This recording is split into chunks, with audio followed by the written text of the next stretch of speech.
Welcome to the Voice of Men 360. We would like to remind you that remind you that Voice of Men 360 360's mission is always to deliver in good faith towards peaceful harmony. The views and opinions expressed in today's episodes are those of speakers and do not represent Voice of Men 360. Our organization engages in discussion forums to offer inspiration and create awareness of the issues of men who wish to overcome their life challenges. We are not providing medical or therapeutic advice. Should you require such type of assistance, we recommend that you contact a medical professional immediately. If you have any questions, please contact us at info at voice of men 360 info at voiceofmen360.org. Now that we got the disclaimer out of the way, excited to start today's show. I'm Arif Gilany, the vice president of Voice of Men 360.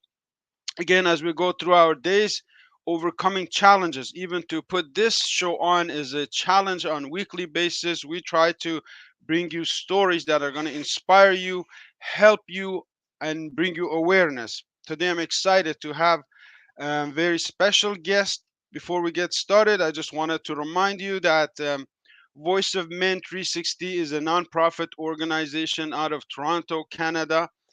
Group of people who care about other people, who want to bring out the stories to help you out, to bring awareness, to help you, to guide you based on years of education and experience in real life. So today I'm really excited to have Dr. Camille Cummings all the way from Trinidad and Tobago today to talk about her topic of sociologist.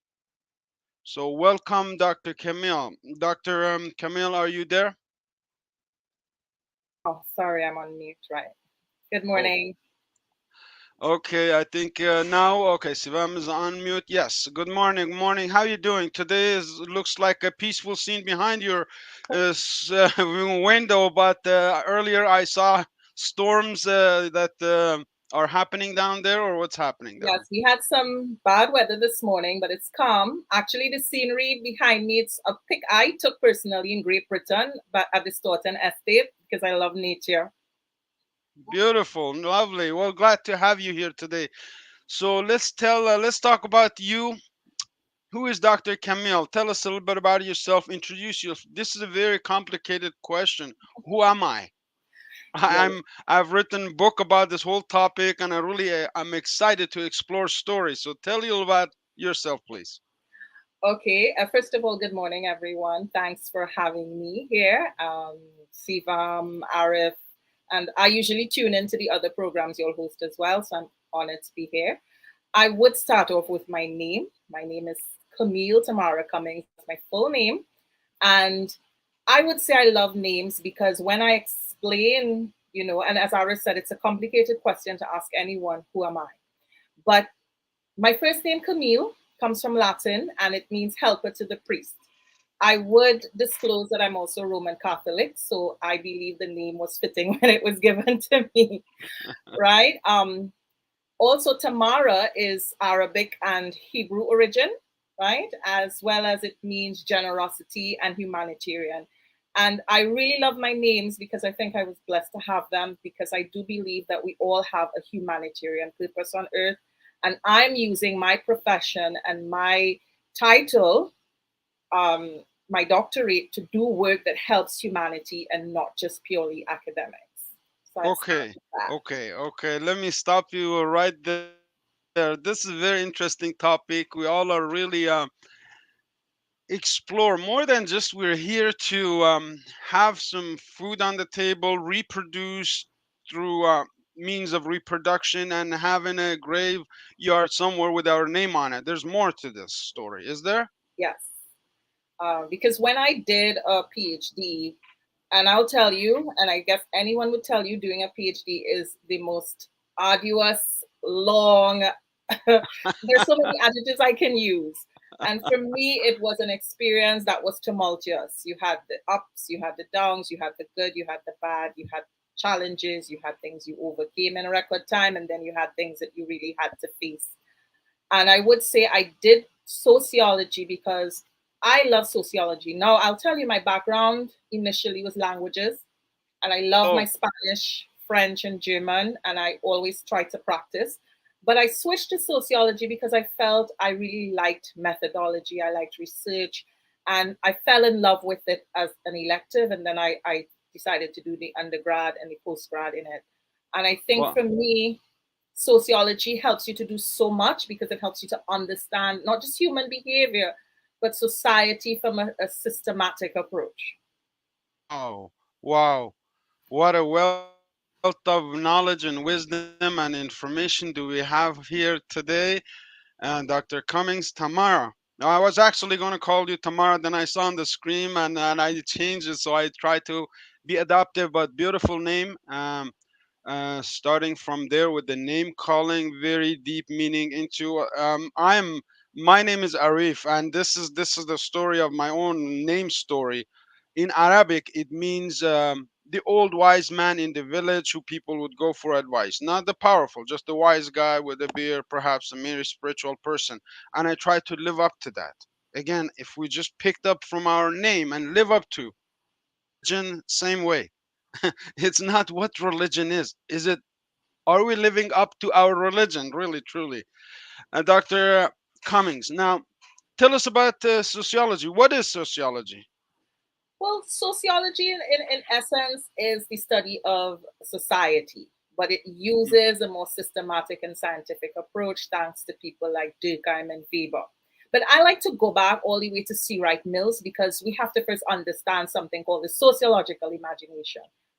So students tend to learn about this concept of the sociological imagination, which Arif would do or help them to understand certain things. So first of all, things like the interconnection between individuals' behavioral patterns and the larger social forces. We're not just human beings on this planet. We are impacted by larger social forces around us. For example, changes in the economy actually impact on our behavioral patterns. And then also this sociological imagination that C. Wright Mills talked about helps us to understand, well, identify and understand the system of generated behavior of human beings. Why do human beings behave the way they do? And of course, identifying the social forces which are shaping individuals' behaviors. When we look at individual behavior, what are those social forces that are constantly shaping and changing our behavior and perspective? But I would say sociology is a very dynamic and complex field, and it helps us to look so much at things, our experiences, our relationship between things like, history, how we connect, the connection we have with ourselves and society. Um, he looked at things like personal troubles in the context of social structure, right? And which we look at things like public issues. So, for example, unemployment is a trending contemporary public issue. Many people are out of work due to the economic crisis. So, then, in other words, when people are out of work, what are the individual characteristics that we can look at to explain why they do not have a job, right? And also, unemployment is a property of the system of, let's say, opportunities or jobs. Are the government not providing enough opportunities or jobs? What is happening here? So that's just some of the examples that we can give. So, so you deal with a lot of statistics based on human behavior. Am I correct Yes, assuming yes, that? yes, because it is the And looking scientific. at society as a globalization has impacted our behavior. Am I correct in saying that? Yes, definitely. To what extent is right now this right here is an addiction in here in the, well, I was in Iran just about 5 6 months ago. Even the shepherds on the top of the mountains would depend on a phone. Right. Does this change our behavior in any way, like on our health, on our well-being, on our purpose, going back to earlier what you said, that we're not just here you know to live through this, we're here to make an impact. Right. And the thing about it is, as you speak about earlier, I said about social forces, and that's because we're looking at invisible social forces. And you mentioned when you went to Iran what you observed. So, what are these things that are continually shaping our behavior? Technology is continuously shaping our behavior. We are looking at changes in cultural norms because of technology. And I like the word you use in terms of it's a new addiction. And because of globalization, which brought people together, it also influenced behavior through the spread of Western ideas, for example, to other populations, right? And this changes behavior. People's consumption patterns have changed. I have to agree with you, Arif. Everywhere I go, including myself, people have a phone. So prior to all this social media and technology, you went to the doctor's office and you were able to engage in actual verbal conversation. Now everyone's head is down in the phone because they're reading something, they're on Instagram, they're checking their live feeds. So it definitely has changed behavior in an immense way. In your opinion, how does somebody like me find purpose? You said we're here for something to do. Now you found your purpose through a really beautiful, deep study of human behavior, and you are getting your voice out there here. I'm really proud today to have you. This is an honor, and I want to get the most out of this time we have together here. Um, so tell us about earlier childhood. How did you find your passion? Where did you grow up? Tell us a little bit about earlier, if I may. Well, I grew up in I would say a stringent household that was, managed in a way that, you conform to societal norms and behavioral and gendered expectations of Open, what is open-minded, required. I would not say guardians, parents. open-minded. I would not say open-minded, but I would say, manage within a stringent system. So, you're expected to do good in school, you're expected to behave a certain way, you're expected to conform to societal norms. But I always had a passion for writing. I love to write, and I used to like to write poetry. I think poetry is not just art, it's a way of expression. And I always try to write my ideas down because it was a way of expressing how I felt, what I observed, what I saw. Absolutely beautifully said. And I talked to this about this in my book, The Ministry of Miracles. And um, why do we refuge to poetry? Sometimes we hurt so deeply, or we feel so desperately. We want to see if anybody else ever felt this way before. But what really unites us all, makes us all, is humanity. We all hurt the same way. We feel pain. Even animals feel the same pain the same way. So we have a lot of common grounds to work on, to extract ideas from, let's say, you, to bring to me to shape my life. Is that possibility? Yes, the thing about it is it's how we shape our lives and ideas through expression. And I remember there was a sociologist, I think M.R. Hill in 2006, looked at sociology and poetry and referred to poetry as a sociological reality. So poetry or written expression or expressing ideas do have an institutional location within society. I mean, in our schools, we learn to write, not so we learn to write from as far back as preschool.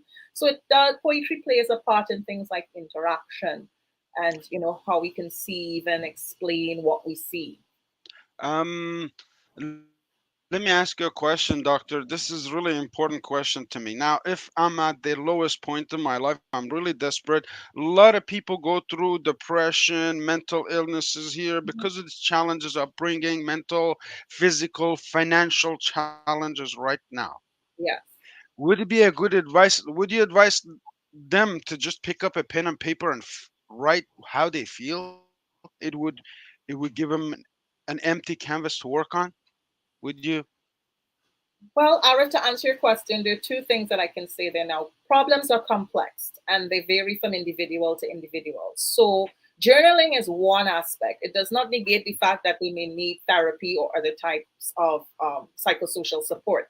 But one thing I always feel that helps victims, especially domestic violence victims, which is one of my major research areas, is that you give them an avenue, as you say, a blank canvas to really express how they feel. What are they feeling? Why are they feeling the way they do? And really acknowledging the emotions in the context that they're experiencing. So that's part of it. It's not the only thing because I do believe that analyzing and addressing situations require a holistic approach. Absolutely. Well, it's just a personal way of really my own way of um, getting my desperation out and then feeling a little bit about better about myself. So other ideas might come out. I might think about something that I want now that I've gotten rid of this pain inside of me and then focus my direction in that way. So, wow, what a great topic. It's so great to have you here. Let me just address this.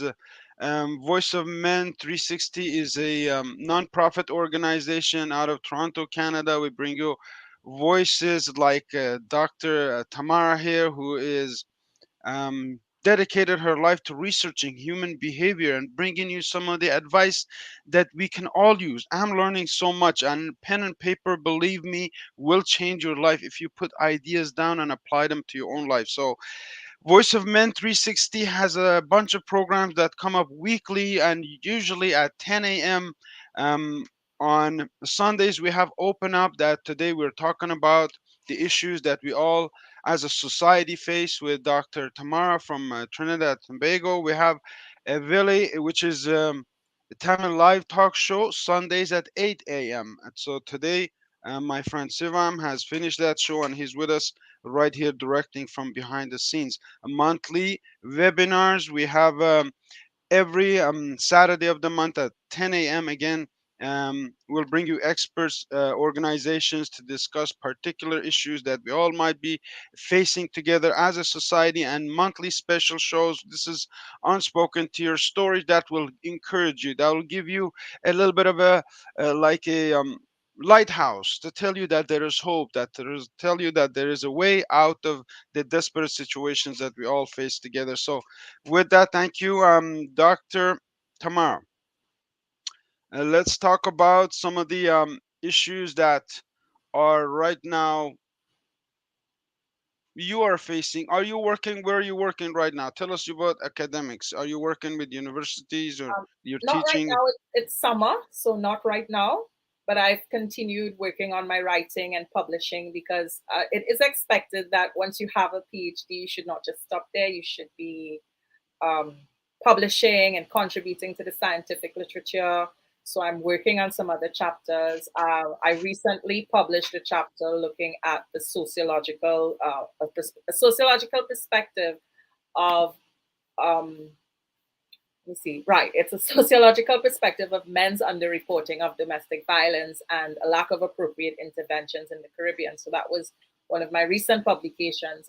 As you'd know, in terms of what I expressed to you in my bio, is that I've expanded my research agenda because my PhD thesis was in domestic violence as well as my master's thesis. And now I'm looking at things like human trafficking, child abuse, men as victims of domestic violence, mental health, and even workplace abuse. So when I did this chapter, I really wanted to explore the literature and the fact that domestic violence can be perpetuated and experienced by any group. But when you look at the gender comparison, you find that women's experience of domestic violence as victims is considerably more documented than men's experience. So, what I Mm, aimed to do in the article was to really discuss the literature and provide a sociological perspective on why men fail to report domestic violence. If you look at the statistics, Arif, in different studies, you would see that it doesn't mean that men aren't victims, it's just there's a lot of underreporting. So, the statistics do not really show the true nature. And I looked at the regional and international literature on male domestic violence victims, and I did pick up the disparities and limitations of the data, and that's what I wanted to do, highlight it and bring clarity and understanding the phenomenon. wow, wow, that's great. Where do we subscribe? Where do I find you? I want to get your monthly publication. I want to know what Dr. Tamara is studying or what she's working. Where do I find you? This is a early question because I was gonna ask in the end, but right now it's fitting because this is so important to all of us. Well, to be honest, Arif, I can send you the link. Well, the book is on Amazon for purchase. It's an edited book. It's not edited by me. They're different chapters by different persons. But I would say right now I'm working on my social media presence. I did not have the time before to do it, but I do understand that you need the Instagram. I have an Instagram page, but I need to update it more with what I'm doing. So definitely when I organize Very that, I would send you the link. um That's very important point you brought up, and I want to bring it up again.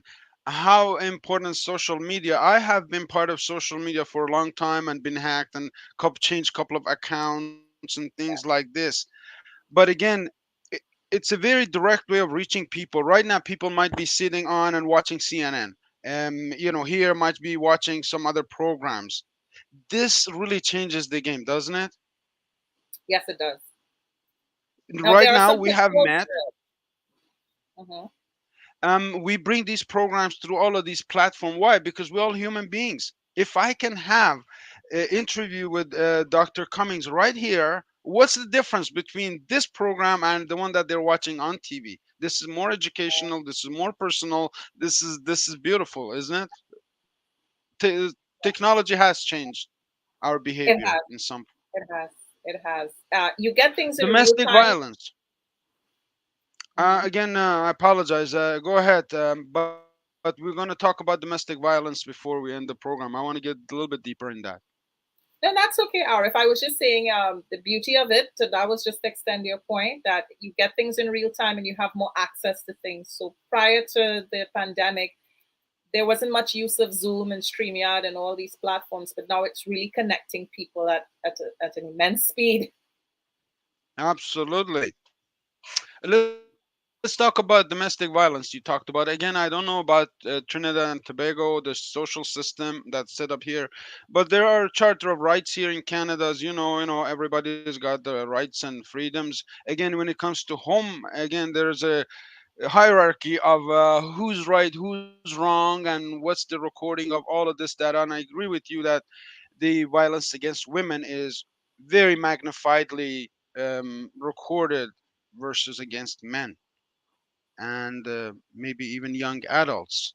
So, what's the situation in Trinidad? Are you studying local data also, or just international or global? What are you studying right now? Actually, I'm studying both, but I do feel that locally we have to do more in terms of research. We have to generate the data because without the data, we cannot really make informed policy decisions or speak to what really is happening with the phenomenon. So far, in terms of the historical data or data that goes back, let's say 5 years, you find more statistics pointing to women as victims, but it doesn't mean that men are victims. Because, for example, I read a UNODC report in 2013 that looked at Grenada, which is also in the Caribbean, and they had a 12% of men who were killed as a result of domestic violence.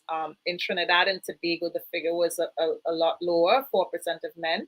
When you look at the newspapers, you do see that men are victims and men are coming out now, but previously men did not come out because of the cultural norms surrounding masculinity. If a man reports that he has been hit by his wife or that he has been threatened, he's not taken seriously. So that does impact on the data recorded for men as victims. Wow. Again, these stories really make an impact. Right now, you're here to telling men that they have a chance. If I was just sitting there desperately and watching this program, I wanted to know, I wanted to talk to you, I wanted to reach out to you, I wanted to maybe even follow you on social media. And so the platforms are available for all of us to really join forces to make an impact. And domestic violence and things like this really bring human emotional down. Now this is a true story that I had. I'm also my kids are raised mixed race. My wife was from Guyana, so I know the stories of all of the interactional, interracial, all of these things. But thank God we're in Canada, and there are very standard procedures that you can follow to maintain a peaceful relationship, even if you are not together any longer. And most of that starts from there. So, tell us about your experience. Are you dealing with any real life people? Are you coaching them, or how do you deal with these issues on real life, or you're more into research?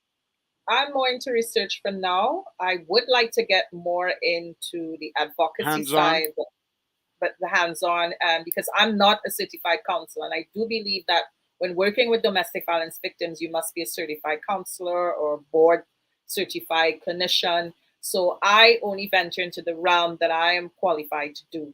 But I do observe what's happening in the services that people are getting or not getting.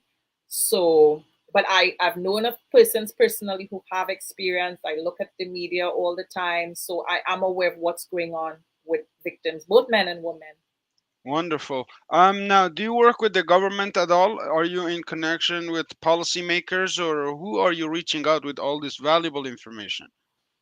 Well, I would say honestly, Arif, I do attend what is advertised so that I am aware of what's happening uh, policy wise, research wise. But I would have to admit more needs to be done. Sometimes you do try to link and network with persons, but you know, human behavior, people tend to be cagey or they think that you're trespassing on their turf. So you have to tread carefully. But I do get out there and try to see what's going on different levels, who is doing what the discourse is about. But I'm more interested in post discourse. So it's all well and good to have all these webinars, Arif, and talk and present ideas, but I'm always interested in what next. Mm.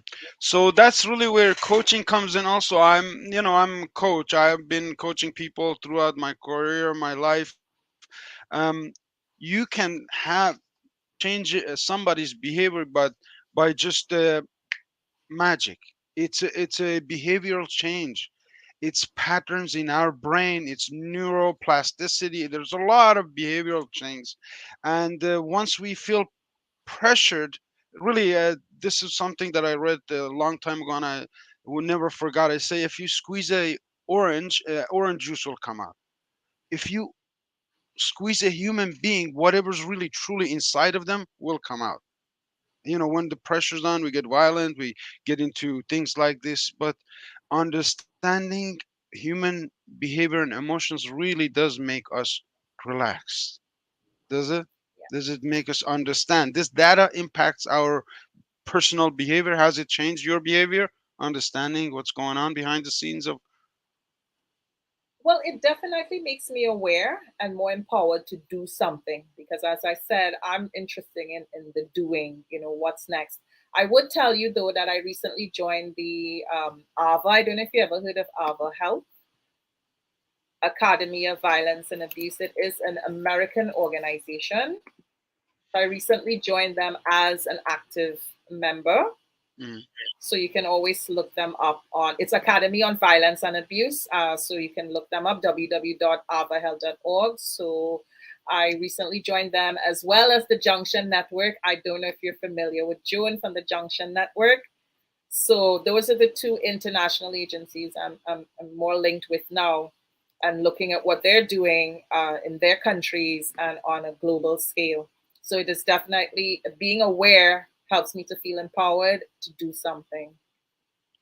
Wonderful. Wow, what a great, empowering story, knowledge, information, wisdom. This is really not the end. And do have my own personal channels that I take out to social media. I'll be glad to have you there again to get these voices out. It's connectivity. It's really connecting one person to another, and you don't know what happens.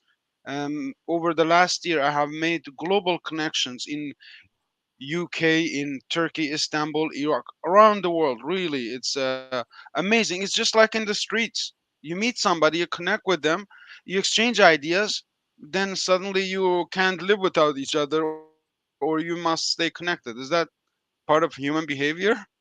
It New is, and technology. sociology.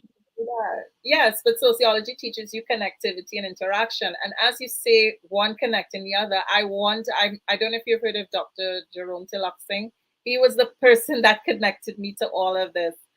He's working in the area of men and boys specifically. He works at the history department at the university. And one day I reached out to him and I did attend some things that he had, and I was like, wow, you're doing so much, and I'm interested. And then that's how it came. He connected me to Sivam. I was connected to June. I presented at an event that June had as well, and it just goes better from there. It gets better and better from there.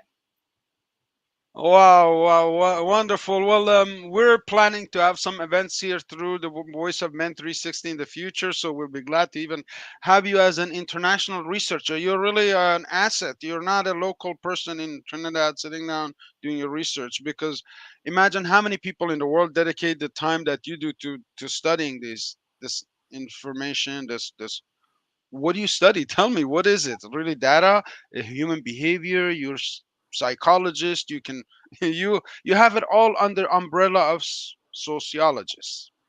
Well, psychology is not sociology. let Hmm. me let me correct you one time. It's a Yes, different discipline, but people do conflate it because I would say absolutely. I want to learn. Tell us the difference. I would say that sociology is the grand narrative, and that's me being biased here. And a lot of other disciplines borrowed from classic sociological concepts. But I will say sociology helps you to study even mental health because my specialization is sociology of health. And I am looking at mental health not as just biomedical, but as a social model of health. We can't just look at health or mental health as biological or neurological entities. People experience health, people engage in health behavior and health promotion and learning, and all of that is connected to wider social processes. So, for example, if I am a victim of domestic violence, well, I'm just using me as an example, I'm not, but let's say if I'm a victim of domestic violence, so you're a victim of domestic violence, and you are experiencing all these psychological issues, physiological issues. Yes, you go to your doctor, you go to your psychiatrist, you see your psychologist. But here's the thing, it's more than that. What social support are you getting? Who do you have to lean on? Do you have family members? Do you have friends? Do you have support groups? Do you have Voice of Men 360? Do you have Antoine Thompson's coaching group? What other aspects of the healing and therapy are needed that are way beyond biomedical? Because the doctor is going to prescribe you, let's say, sedatives or anti anxiety medication, and that's good. But then you need other types of cognitive behavior therapy to really help you get through that healing process. And that's why I feel that healthcare cannot just be studied biomedically. There must be psychological approaches to it as well. Absolutely, and I'm so proud of my friend Sivam, who's really made this move to create this platform, because we need more. Health is not in the bottle, in the pill bottle. Health is more of a fresh air, meaningful conversations, wholesome foods, and tell us a little bit about the impact of this personal health on personal health. It's very important, isn't it, doctor? It is because health behavior is learned behavior, but it's influenced by so many different things, uh, economics, culture. Things like cultural beliefs also impact on people's health seeking behavior. So, for example, a domestic violence victim who has been beaten severely, you have to understand the culture that they may come from.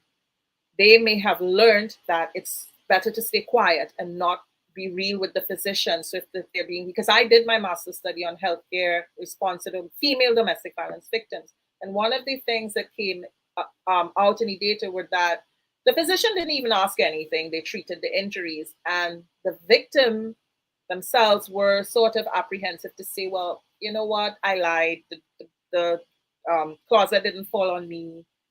I was hit by my husband, and that's why I have these injuries. So the biomedical approach says, well, okay, we'll treat the lacerations and you go home. But the social model of healthcare says, let's explore more of what happened.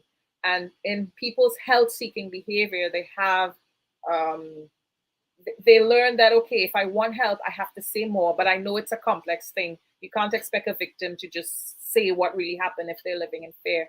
So there are a lot of behavioral things that are going on here that we don't really understand. And we cannot just explain purely from biomedical approaches.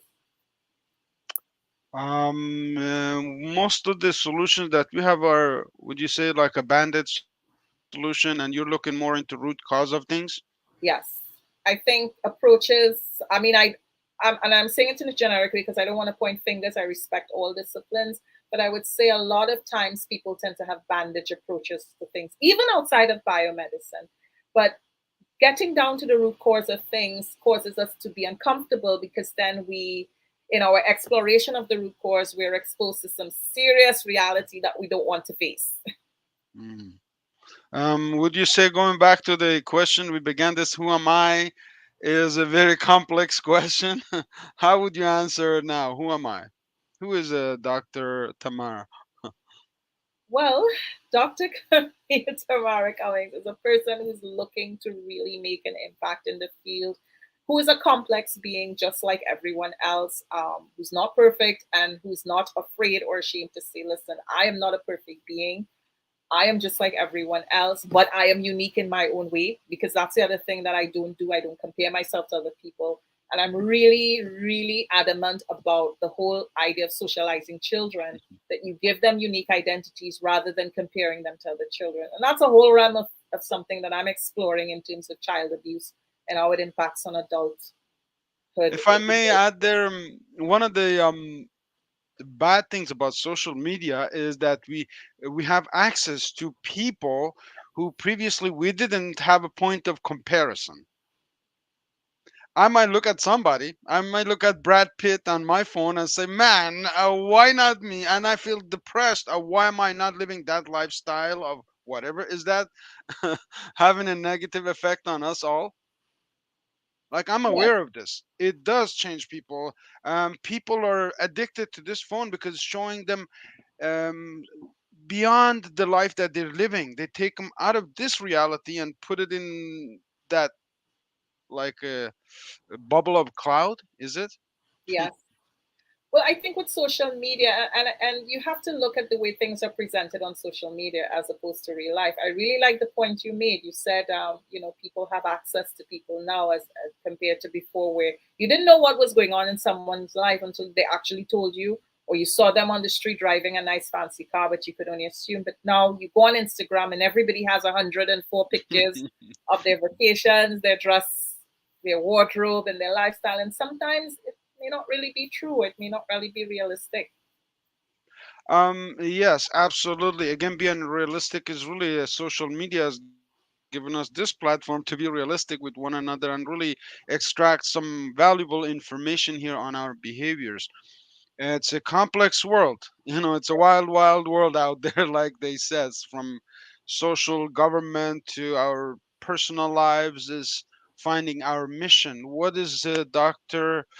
Cummings' mission? Again, I wanted to make sure everybody heard it. This is really powerful woman who's doing her time to do the research to bring us this valuable information. I would love to have you on further programs and really to dig deeper into some specific. And what is your purpose? What is your mission? And any closing thoughts on today's program? Well, going back to my middle name, which is means generosity and humanitarian, I think my purpose is humanitarian and to really make a difference where I can. And if it means being on um, events like this hosted by Voice of Men 360 or Junction Network or you or anyone else, then this is the path that I think is taking me there to really make a humanitarian impact. Wonderful. Wonderful. Again, with this program, our aim is to bring out expert advice. And with I say, I have learned a lot today, and I'm going to watch this and listen to the podcast again. Are we trying to make an impact in the lives of as many people? And people from Canada are very unique. They come from all over the world. I have from a lot of friends from Trinidad and Tobago to all over the world. So a lot of people are going to get exposed to this information. If I would ask you a question, um, what would be on daily basis? What could we do? The action part again. We provide coaching. Like, I have an action plan in the morning, how many things I want to do on a any given daily basis. What is our tendency to do and what we need to do? What do we need to do right now, doctor? What's the next steps? But what we need to do, and I would say on a daily basis, is examine our thoughts. And that's why I say journaling is important. If you want, you write it down. Today, what do I need to focus on? What is the plan for today? Do I do research? Do I write down some thoughts? Do I make an action plan that I need to do for the next week? So every day begins, at least for me, I try to plan my day and journal my thoughts and look at, some actionable items. What can I do today? Who do I need to reach out to? What do I need to read? So, and as you say, we are always using the word complex. So things are not static. We can have a plan, but we don't always stick to that rigid plan Mhm. because things, fluctuate. And that's life and that's human nature. But definitely, you begin the day by thinking, okay, what is going to be significant about this day and how do I make it significant? Wow, what a great conclusion to this. How can I make today significant? Well, you made today significant for the Voice of Men 360 by being here with us. And I want to thank you again. And I will connect with you so we can have further discussions about some specific topics. Because women, again, I come from a Muslim culture. There are difference in cultural, in religious, in behaviors, and all of this. And some are really desperate to be heard, to have a familiar voice like yours to answer their questions. So hopefully we will have a chance to go deeper into all of this. Yes, definitely. Because the discourse doesn't stop here. As I said, you constantly have to keep having interaction and discussing with people. And that's how you generate ideas. Again, some of those ideas have been recorded in your book. What's the title of the book? As I wanted to make sure that everybody gets that link again, and on Amazon, available on Amazon. Yeah, so let me just look up the exact book so I can D- tell you because it's edited by two editors, which I'll give you the name. this book is on human behavior.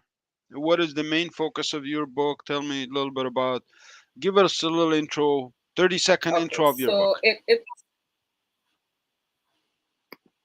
so I'm just clicking on it. You have to forgive me because the weather is making things a little. Not a problem, but we're gonna make So sure that it's everybody has domestic the links. violence. Pardon? Domestic violence. Yeah, go ahead. So it's. I don't know if I can post it in the StreamYard chat.